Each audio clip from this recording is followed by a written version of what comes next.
بسم الله الرحمن الرحيم الحمد لله رب العالمين وصلى الله وسلم وبارك على سيدنا محمد النور المبين وعلى آله الطيبين الطاهرين ورضي الله عن أزواجه وذرياته وأصحابه وأحبابه والتابعين.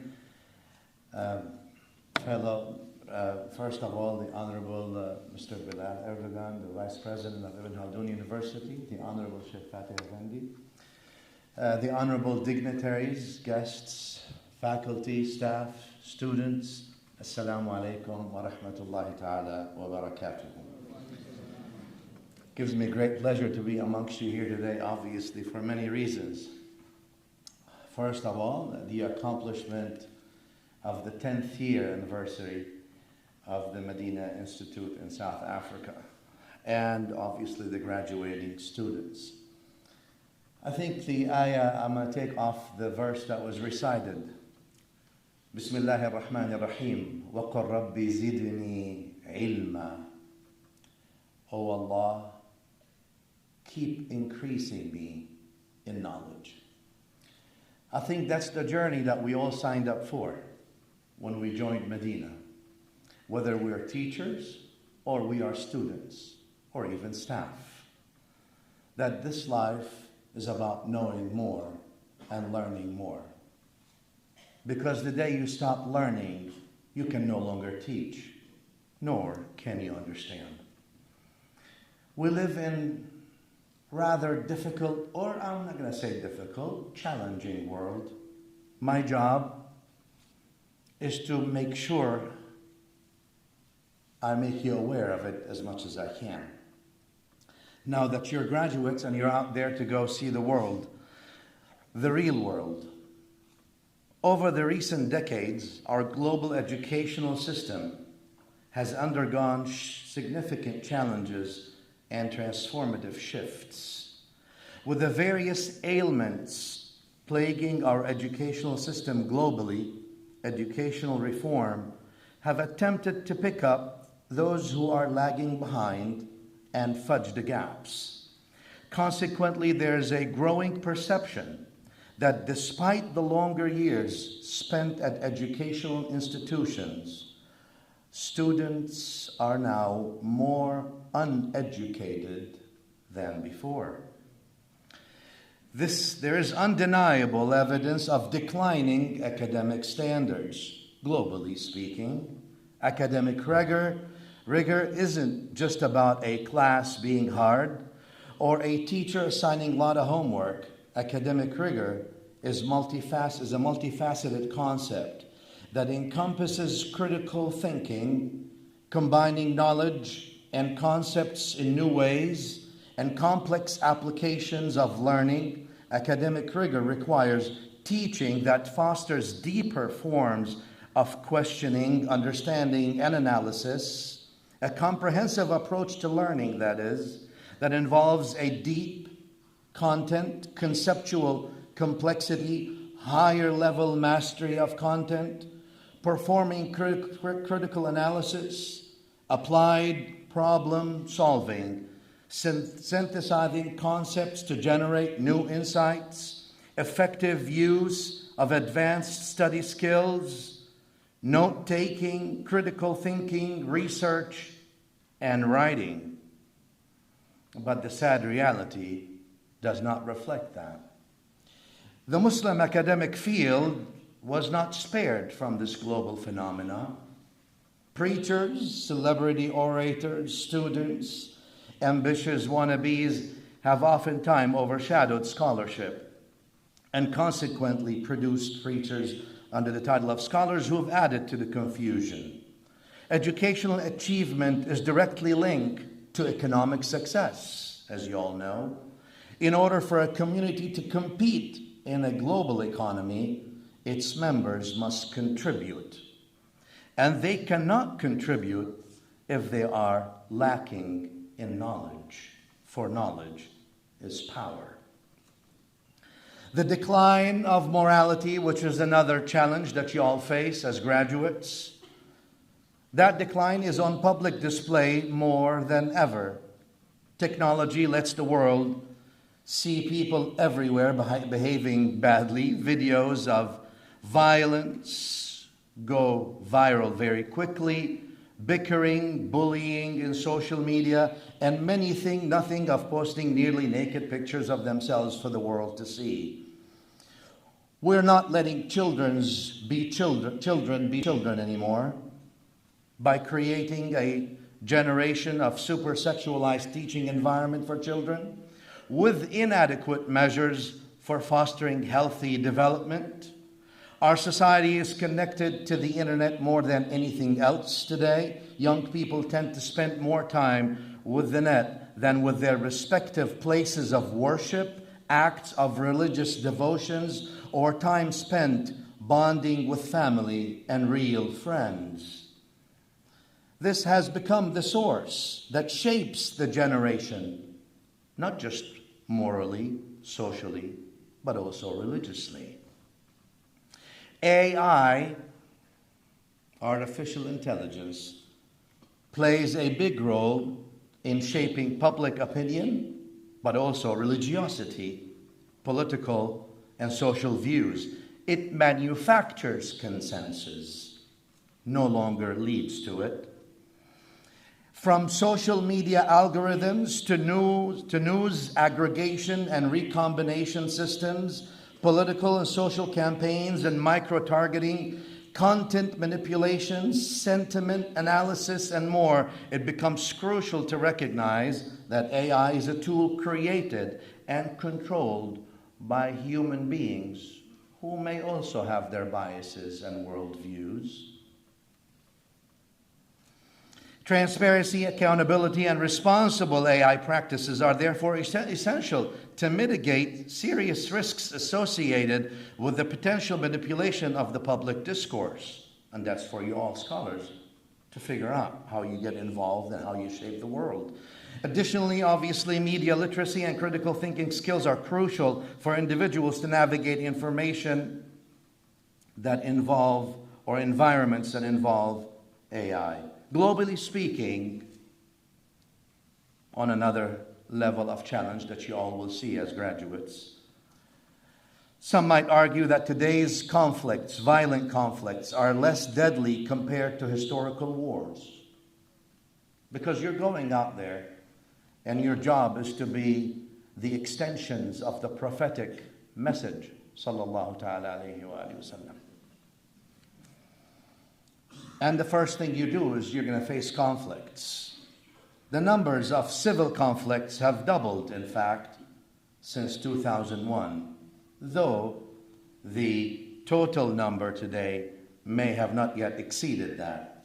Armed conflicts today exhibit complexity stemming from three concurrent trends.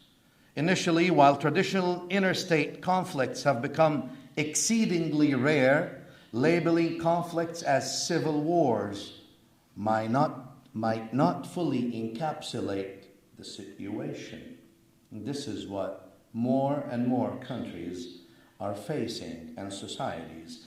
Among the 52 ongoing intrastate conflicts documented by the Peace Research Institute of Oslo, external states have developed troops to publicly support at least one faction in 18 out of them.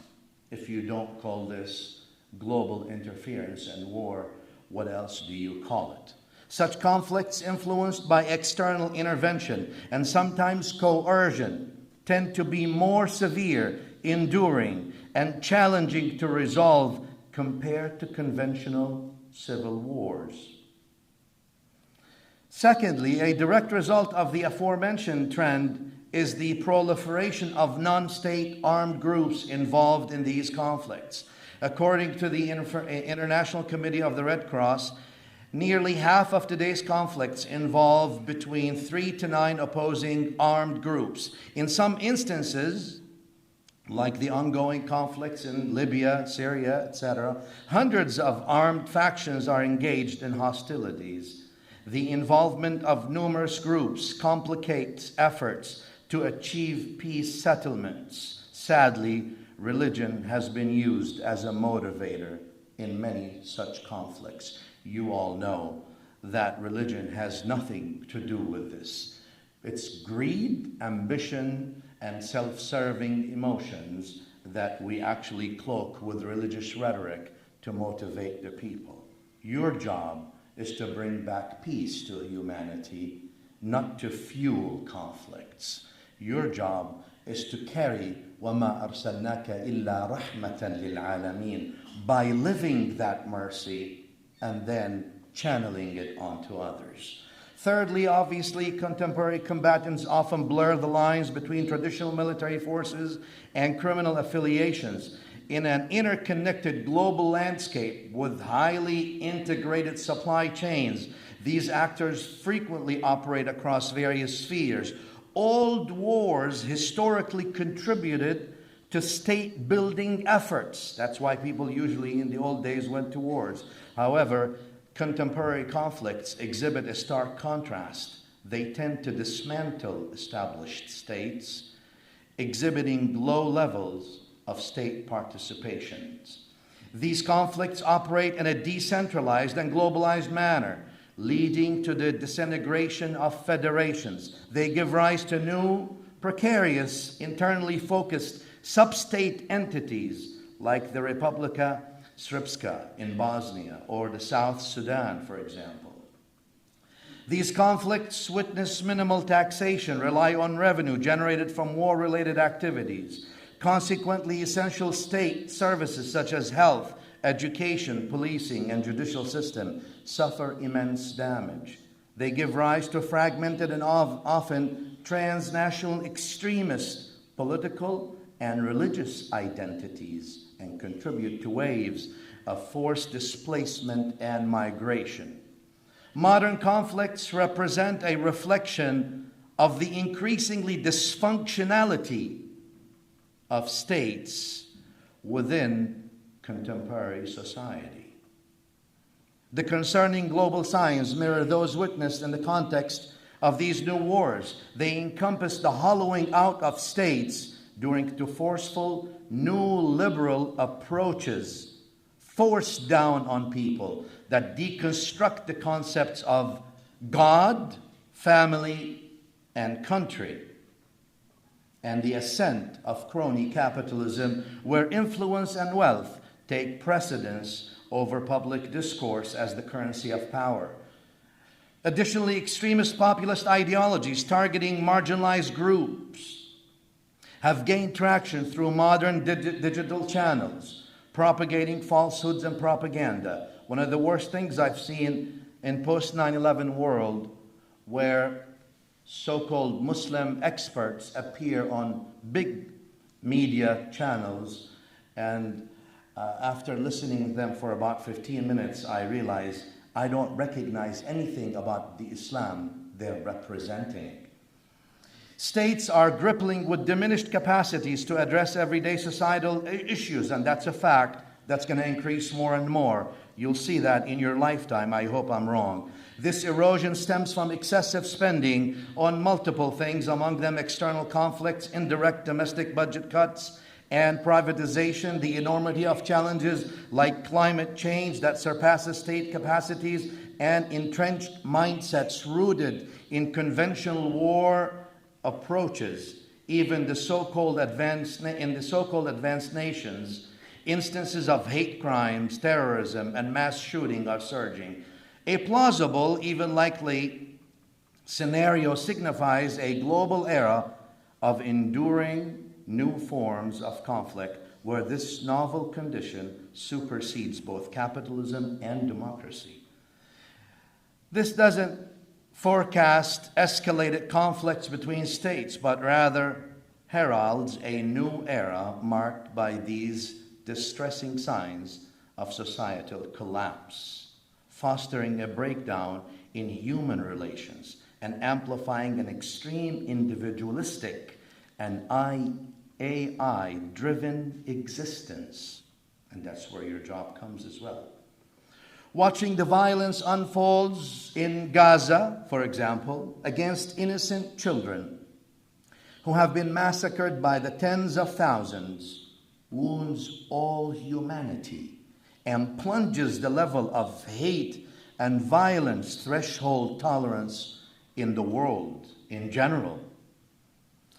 This is an unmistakable sign of a very ill pan-human condition, while claims of democracy and human rights soar in much less significant human tragedies.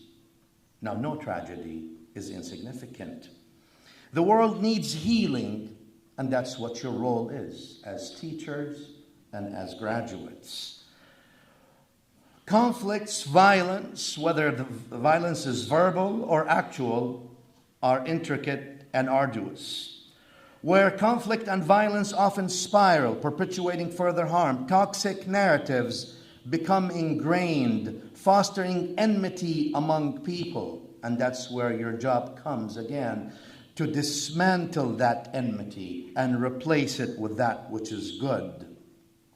Regardless of whether we directly face imminent violence, threats or not, there is a collective responsibility to mend divisions and cultivate more harmonious societies. And that's where the Prophet ﷺ declares in the hadith, "Kullukum ra'," every one of you is responsible, and all of you are collectively responsible, not just individually responsible. It's imperative to extend support to those affected by violence in their pursuit of peace. Every individual, every human being is dignified in the Quran by Allah saying, وَلَقَدْ كَرَّمْنَا بَنِي آدَمَ. We have honored the children of Adam. By recognizing the humanity in others and transcending hatred and stereotypes, we can begin dismantling barriers and realizing the prophetic wish, which was a wish for a better world for all. This is your job as graduates of Madina. Congratulations on the responsibility now that you graduated.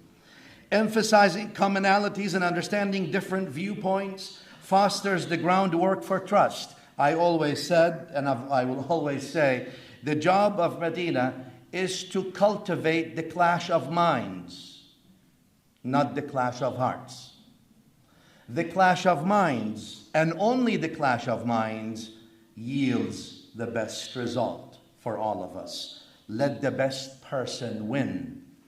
Your job entails a protracted process of reconfiguring damaged relationships, societal, religious, intra-religious, intra-human, and reconstructing institutions. As Madina graduates, you're not there to replace people, but you're there to actually supplement and complement the work that's being done.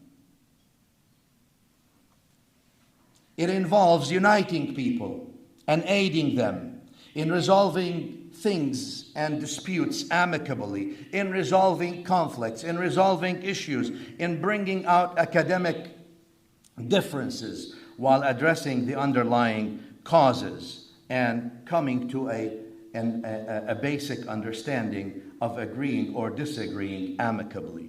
As advocates for Islam, and you all know Islam in one of its meaning means peace, we acknowledge that human conflict is inherent to humanity. But verbal violence, let alone actual violence, need not be. Peace encompasses not just halting wars, but also revitalizing communities, and that's what your job is.